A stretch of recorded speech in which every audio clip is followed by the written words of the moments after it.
जय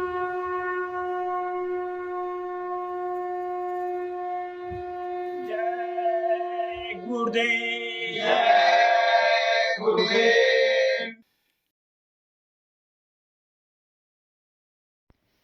जय गुरुदेव। जय गुरुदेव। जय गुरुदेव। जय गुरुदेव। जय गुरुदेव। यह प्रेम सदा भरपूर रहे, गुरुदेव तुम्हारे चरणों में। यह प्रेम सदा भरपूर रहे, गुरुदेव तुम्हारे चरणों में। यह अरज मेरी मंजूर रहे, गुरुदेव तुम्हारे चरणों में। यह अर्ज मेरी मंजूर रहे, गुरुदेव तुम्हारे चरणों में। निज जीवन की यह डोर प्रभु, निज जीवन की यह डोर प्रभु, तुम्हें सौंप दई, पकड़ो इसको। तुम्हें सौंप दई, पकड़ो इसको। उद्धार करो यह दास पड़ा, गुरुदेव तुम्हारे चरणों में। उद्धार करो यह दास पड़ा, गुरुदेव तुम्हारे चरणों में। यह प्रेम सदा भरपूर रहे, गुरुदेव तुम्हारे चरणों में। यह प्रेम सदा भरपूर रहे, गुरुदेव तुम्हारे चरणों में।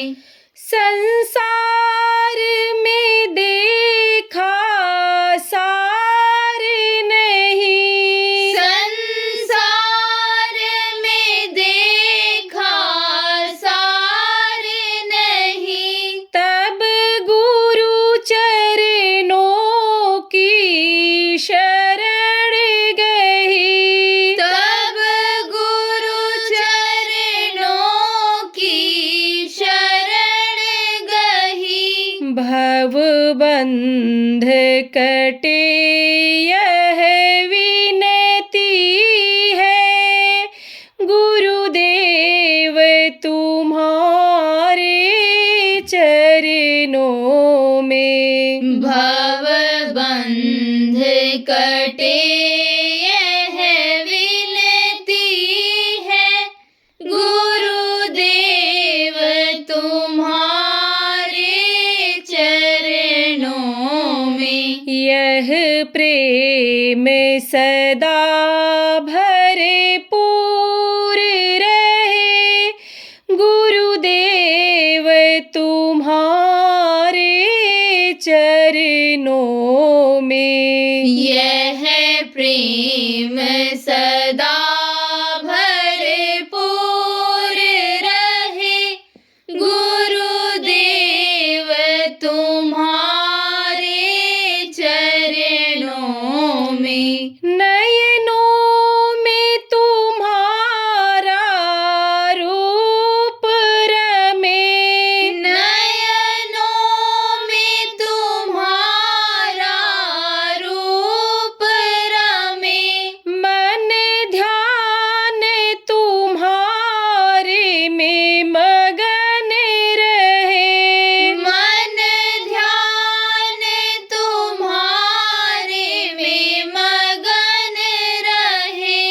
मन अर्पित तब सेवा में रहे, गुरुदेव तुम्हारे चरणों में। तन अर्पित तब सेवा में रहे, गुरुदेव तुम्हारे चरणों में। यह प्रेम सदा भरपूर रहे, गुरुदेव तुम्हारे चरणों में। यह प्रेम सदा भरपूर रहे, गुरुदेव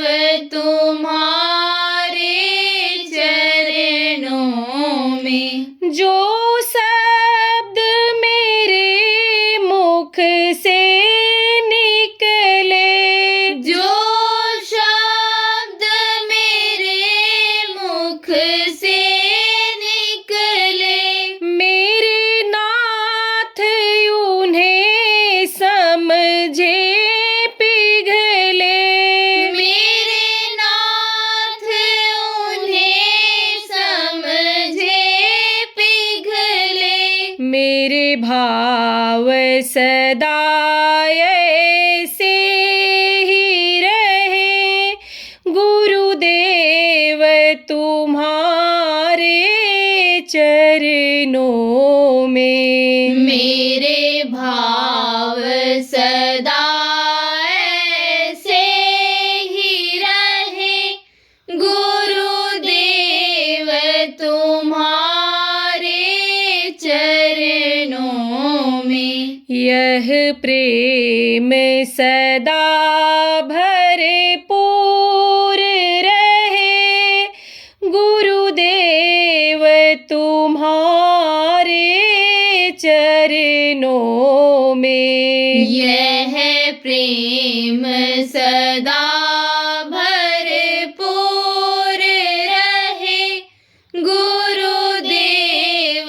तुम्हारे चरणों में। यह अरज मेरी मंजूर रहे, गुरुदेव तुम्हारे चरणों में। यह अरज मेरी मंजूर रहे, गुरुदेव तुम्हारे चरणों में। जय गुरुदेव। जय गुरुदेव।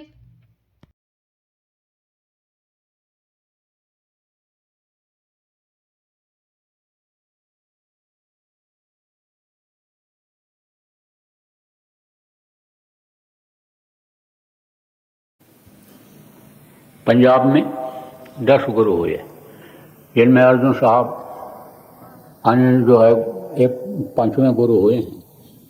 तो वो उनके दरबार में कीर्तन हुआ करता था। नानक साहब भी कीर्तन करवाते थे। कीर्तन के लोग बड़े प्रेमी थे। आज भी कहीं कहीं कीर्तन होता रहता है। तो महात्मा महापुरुष जब इस धरती पर आते हैं तो जहाँ का जैसा माहौल रहता है उसी हिसाब से उनको खींचते हैं, जीवों को समझाते हैं। जैसे आप ये समझो कि आप यहाँ इतने लोग इकट्ठा हुए, अब ये कहा गया कि भाई नए वर्ष का कार्यक्रम है और इसमें सब लोग आओगे। गुरु महाराज के समय में भी लोग आते थे, गुरु महाराज भी नए वर्ष का कार्यक्रम करते थे। तो अब इसी बहाने पे को बहुत लोग आए, नए आए, पुराने आए। अब सुनने को मिला आपको इन यही अगर बातें अगर आप पकड़ लोगे तो समझो कि आपका लोक और परलोक दोनों बनने का आप लोग परलोक दोनों बनाने के हकदार हो जाओगे।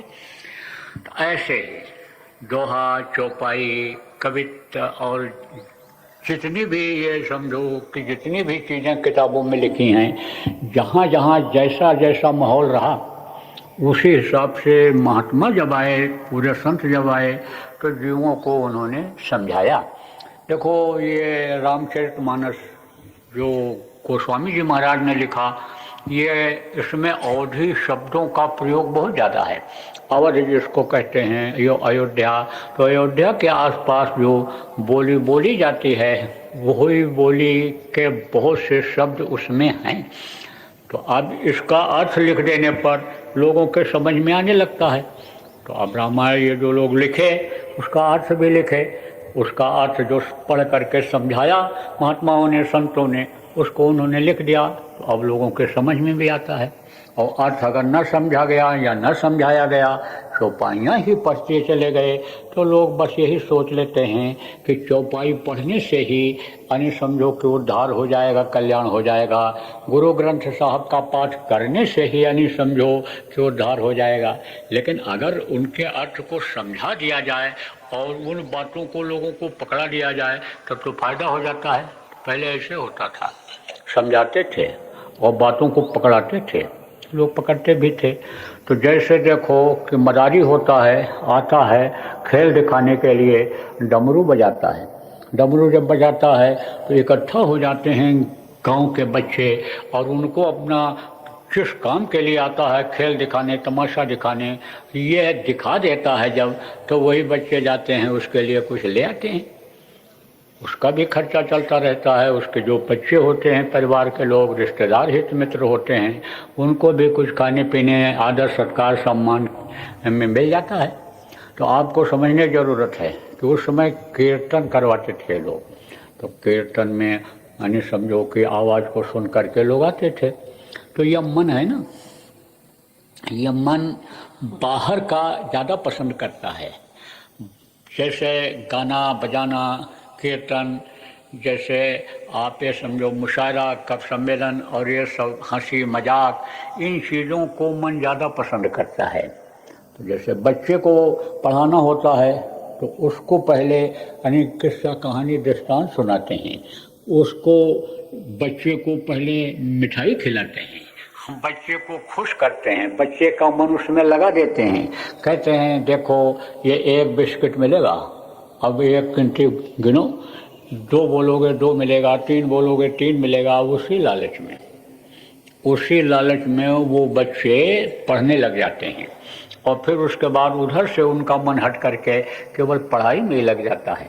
तो ये एक तरह से यानी महात्मा अपना ये सब काम करते हैं जीवों को इकट्ठा करने के लिए। और सत्ता और बलवंडा ये 2 उनके शिष्य थे अर्जुन जी के। तो ये कीर्तन बहुत बढ़िया करते थे, इनका गला बड़ा सुरीला था, तो उसमें ज़्यादातर नए लोग वही सुनने के लिए आते थे। तो अब ये आए तो थे हरि, कहते ना, आए थे हरि भजन को, और वतन लगे कपास, यानी समझो आए तो थे परमार्थ के लिए, गुरु किया था इसी काम के लिए। लेकिन सम्मान जब ज़्यादा मिलने लग गया और इनकी आवाज़ को लोग ज़्यादा पसंद करने लग गए, तब क्या हुआ कि इनको लोभ लालच आ गया मन में। बताया ना कि इनका हमला होता है, काम का, क्रोध का, लोभ का, मोह का हमला होता है। इसी में खोजोगे तो आपको मिल जाएंगे ऐसे साधक जो साधना करते हैं, आगे बढ़ते हैं, लेकिन माया यानी समझो अपना माया जब फैलाती है तो जो कभी नहीं भावना ऐसी काम की थी वो काम की भावना जागृत हो जाती है। तो लालच बढ़ गया, लालच बढ़ा तो सोचने लगे कि हमारी वजह से ही यानी ये पब्लिक आती है। तो एक दिन गुरु जी से बोले, गुरु जी लड़के की शादी करनी है, तो ये जो संगत आती है, ये जो जमात आती है, इनसे कह दो कि हमको कुछ थोड़ा थोड़ा करके धन दे दें। तो गुरु जी ने कोई खास ध्यान नहीं दिया इस पर, तो उनकी इच्छा पूरी नहीं हुई। तो जब इच्छा पूरी नहीं होती है तो मन बड़ा ये उठा पटकी करता है और ये गलत निर्णय भी दिला देता है, ये गुरु से भी दूर कर देता है। अब देखो आपको बताता हूँ, तो यानी समझो कि यानी जब उनकी इच्छा नहीं पूरी हुई तो दोनों चले गए वहाँ से, संगत में आना बंद कर दिए।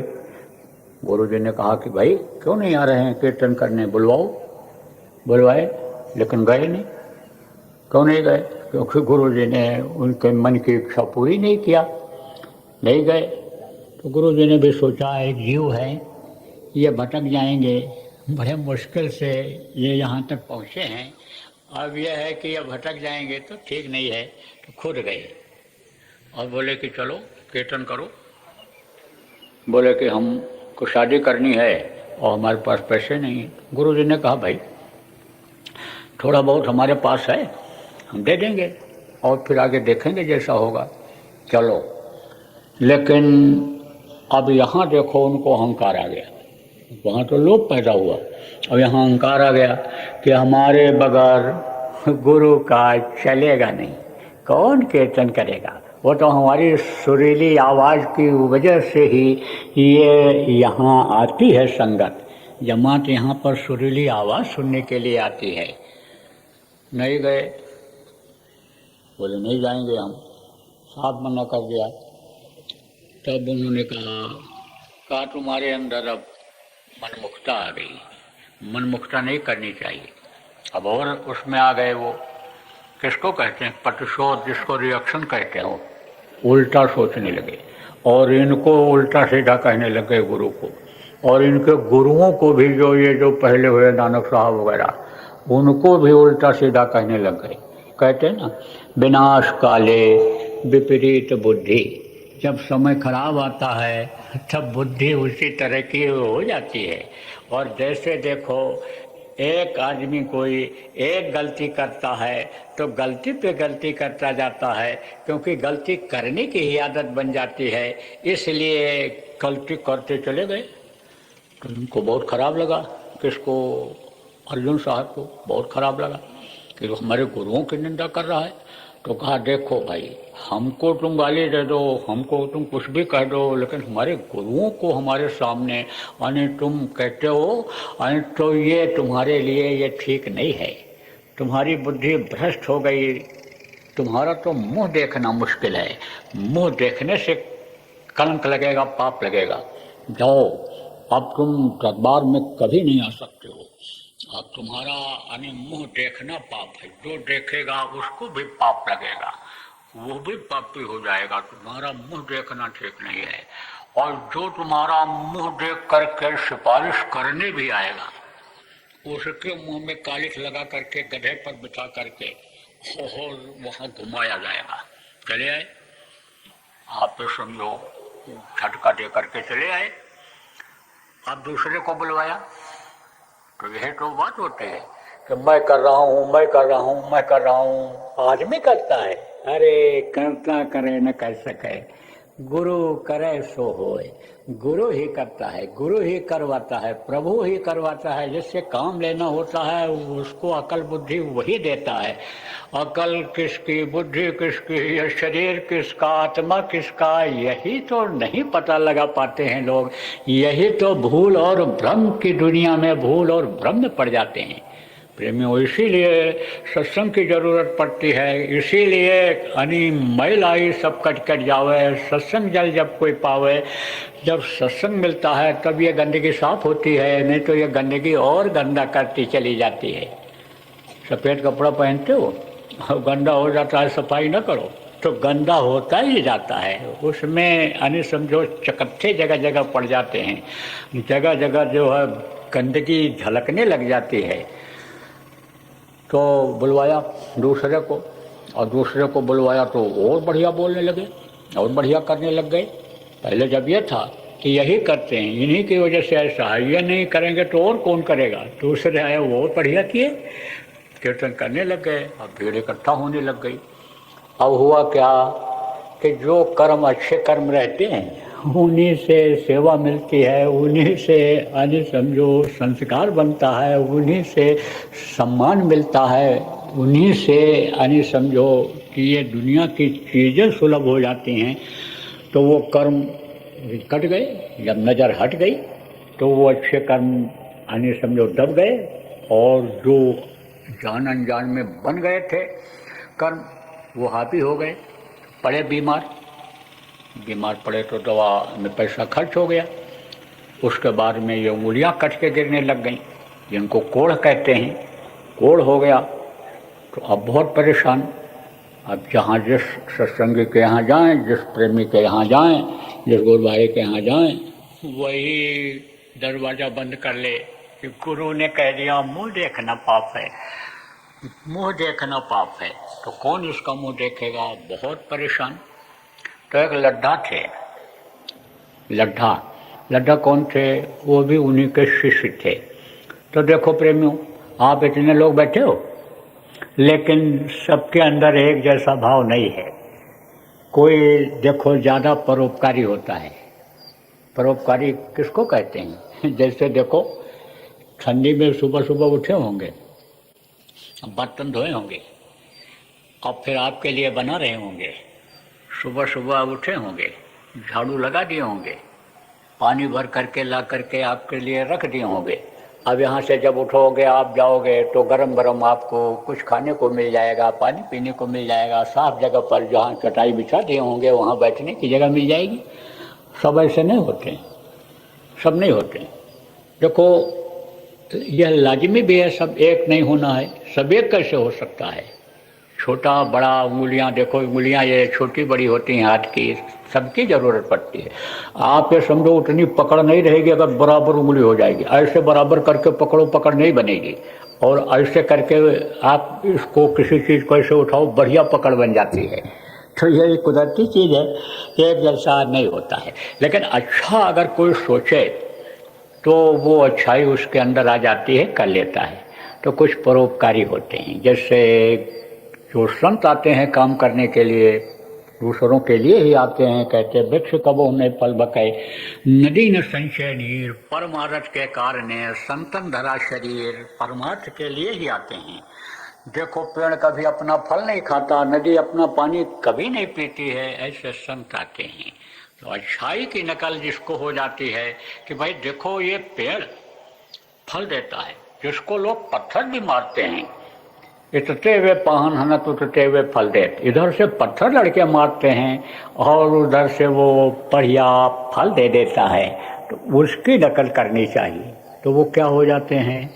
परोपकारी हो जाते हैं, सेवा भावी हो जाते हैं, उनके अंदर भजन भाव भक्ति भर जाती है। तो लड्ढा थे, लड्ढा बड़े परोपकारी थे। तो लड्ढा के यहाँ गया आखिर में कि चलो उनके पास चलते हैं। तो जब लड्ढा के पास गया, आवाज़ लगाया, तो उन्होंने देखा कि अरे ये तो गुरु के आँखों से उतर गया, ये तो निकाला हुआ आदमी है। और गुरु ने ही कहा मुँह देखना पाप है।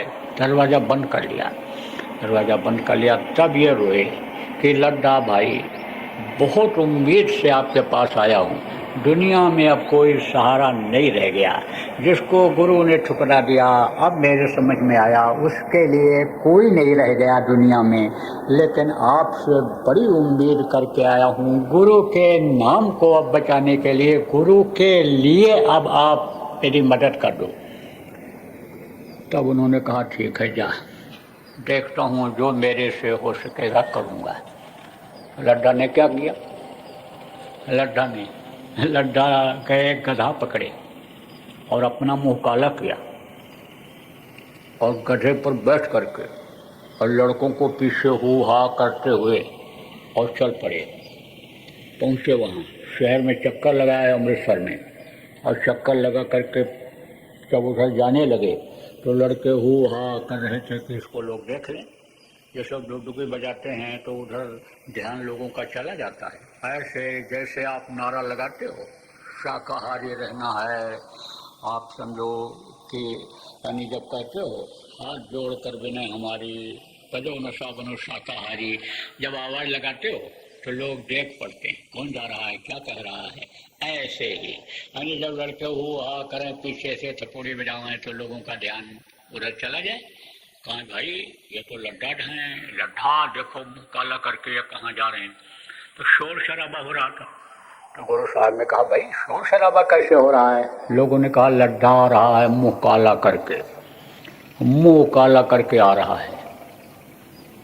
तब तक ये वहाँ पहुँच गए, चरणों पर गिर पड़े, बोले अब आप ही बताओ कि गुरु के दरबार से जो चला गया, गुरु के नज़रों से जो गिर गया, उसके लिए ठिकाना कहाँ है? अब आप ही बता दो हमको, आप उसके लिए कहाँ ठिकाना है? तब उन्होंने कहा ठीक है, अच्छा उनको बुलवाओ। बुलवाया, दया कर दिया, बुलवाया और कहा अब उसी मुँह से जिससे हमारे गुरु साहबानों की निंदा तुमने की है, उसी से अब जाओ प्रशंसा करो और उन्हीं से माफ़ी मांगो, वो माफ़ कर देंगे तब इधर से कोई बात नहीं है। तब बराबर जब उनके आदेश के पालन में लगे, तब समझो कि उनके समझ में आया। प्रेमियों, मन ये बहुत धोखा देता है, मन तनिक देर में फिसल जाता है। मन ये समझो जहाँ चार आदमी अभी तारीफ करने लग जाएं, वहीं पर मन ये एकदम से फूल जाता है। इसीलिए कहा गया कि भक्ति करो लेकिन छुपा के करो। किस तरह से कहा, भक्ति ऐसी कीजिए जान सके न कोई, जो मेहंदी के पात में लाली रही डुबकोए। मेहंदी होती है, बच्चियों लगाती हो, एक बार लगा लेती हो, कई दिनों तक लाली उसकी जाती नहीं है, तो उसकी पत्ती से पता चलता है कि इतनी लाली है इसमें? नहीं पता चलता है, पत्ती से नहीं पता चलता है। जब उसको बटती हो, पीसती हो और लगाती हो, तब लाली का पता चलता है। ऐसे ही चुपचाप करना चाहिए। भजन भी इसीलिए देखो बताया गया, छुप करके करना चाहिए। और सेवा भी करो तो दिखावे कि न करो, आप ये समझो, सेवा भी करो, भजन भी करो, जो भी करो, भक्ति करो, छिपा के करना चाहिए। तो मन की बात मैं कर रहा था, तो मन को समझो कि मारने की, रोकने की ज़रूरत है। मन देखो जब कोई चीज़ कहे कि ऐसा करो, तो बुद्धि का प्रयोग करो कि भाई चित्त से चिंतन करो।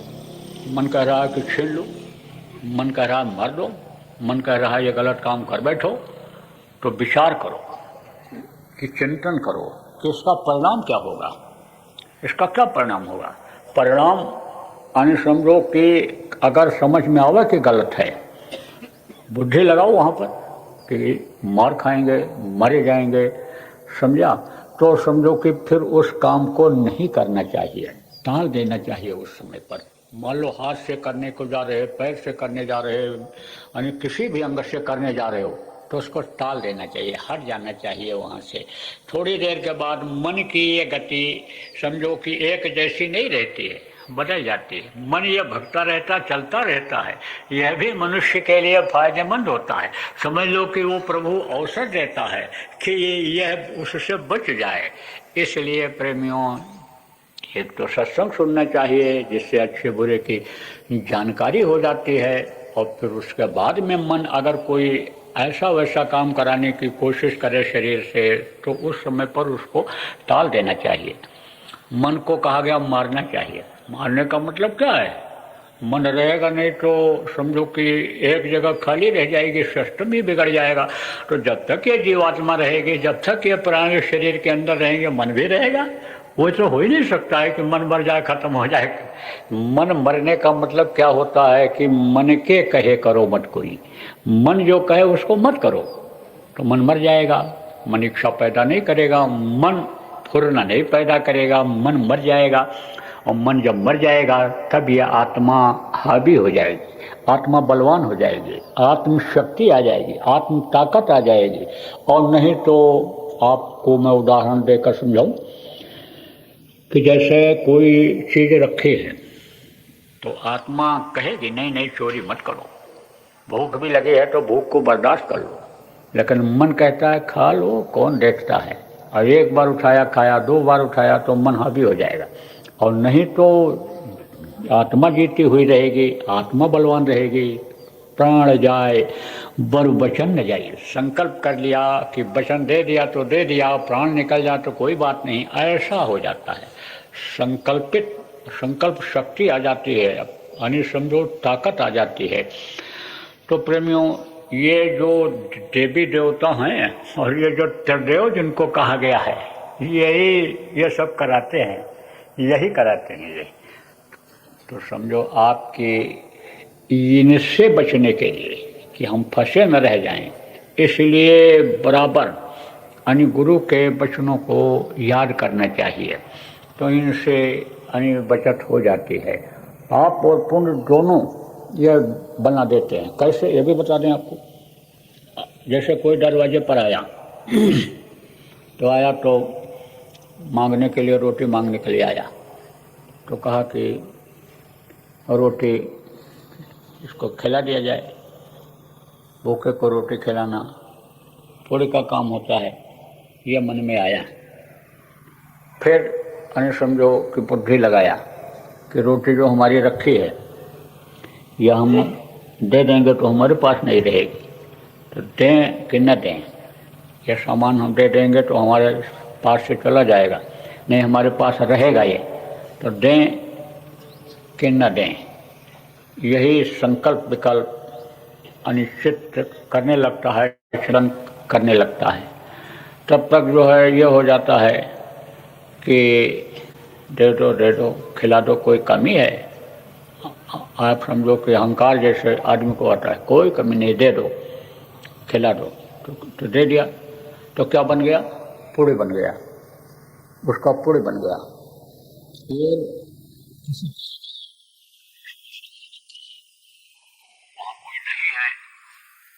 कहता है रख लो, कीमती सामान है। फिर ये सोचता है, चित्त चिंतन करता है, पकड़े जाएंगे तो बदनामी होगी, मार पड़ेगी। फिर ये यानी अहंकार की डोरी किसके हाथ में? शिव के हाथ में। वो खींच देते हैं, कहते क्या होगा, जो होगा सो होगा, देखा जाएगा, अभी तो ले लो, चलो अभी तो ऐसा आराम कर लो, पकड़े जाएंगे तो देखा जाएगा, इंक्वायरी होगी तब देखा जाएगा। बस चुरा लिया, रख लिया, पाप बन गया। तो पाप और पुण्य दोनों के भागीदार बन गए कि नहीं? पाप करता है तो नरकों में जाता है जीव, पुण्य करता है तो स्वर्ग और वैकुंठ में जाता है। लेकिन ये दोनों क्या हैं? ये दोनों हथकड़ी हैं। हथकड़ी चाहे सोने की हो और चाहे लोहे की हो, हथकड़ी तो हथकड़ी होती है। तो ये जो दोनों खत्म होते हैं, पाप पुण्य जब दोनों नासे, तब पावे मम पूर्वासे, तब ये जीवात्मा मुक्त होती है। जब ये चारों शरीरों से मुक्त हो जाते, पाप पुण्य ये सब वहाँ कुछ है ही नहीं है, वहाँ पर दुख नाम की कोई चीज़ ही नहीं, ये सब के सब यहीं छूट जाते हैं। रजोगुण तमोगुण सतोगुण, तब ये निर्मल होती है, तब ये साफ होती है, तब ये ऊपर जा पाती है।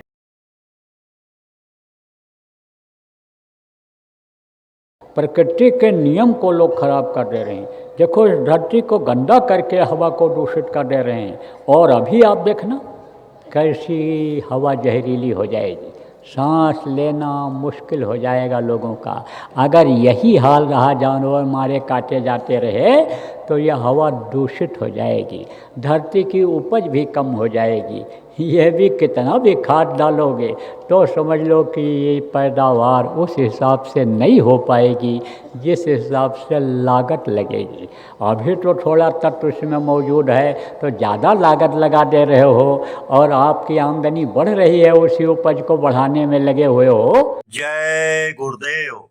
सरकारी व गैर सरकारी अनुदान के लिए बिना सत्संगियों के सहयोग द्वारा जनहित के कार्यों में लगी हुई बाबा जय गुरुदेव धर्म विकास संस्था का मुख्यालय पिंगलेश्वर रेलवे स्टेशन के सामने मक्सी रोड, उज्जैन, मध्य प्रदेश में है। यहाँ पर सत्संग व नामदान का कार्यक्रम होता रहता है। अतः आप श्रोताओं से अनुरोध है कि बाबा उमाकांत जी महाराज के आश्रम उज्जैन एक बार परिवार सहित जरूर पधारिएगा। जय गुरुदेव।